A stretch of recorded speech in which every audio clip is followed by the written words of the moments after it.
Flodesk recently announced a new direct integration with Squarespace, and in this tutorial I'm going to show you how to set it up. If you're new to this channel, my name is Anna Lea. I'm a web designer and all-around tech nerd, and I create Squarespace templates, courses, and resources to help you look great online. And here on this channel, I share Squarespace business and tech tips to help you work smarter and not harder.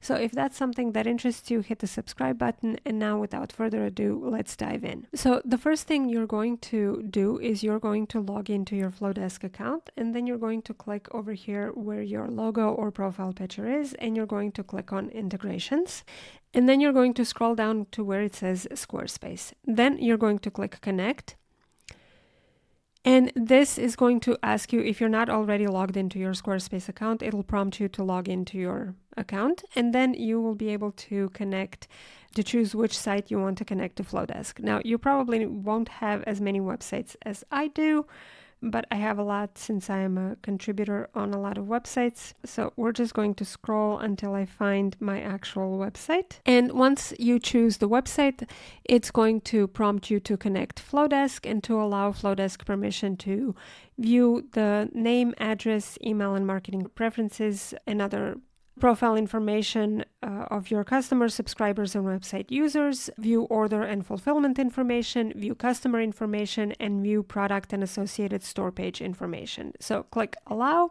and this will then connect your Flodesk with your Squarespace account.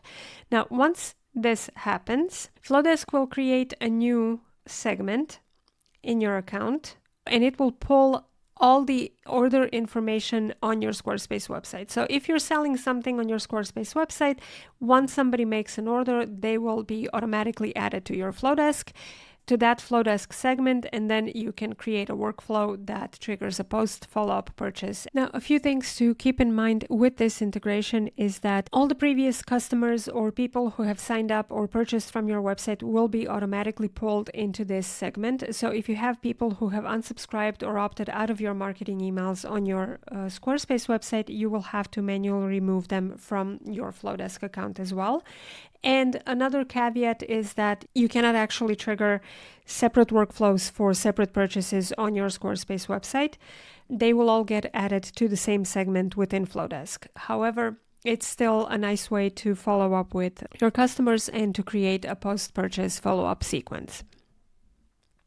So I hope that this tutorial has been helpful, and if you're looking to launch your Squarespace website, I have a free roadmap that walks you through the exact process step by step.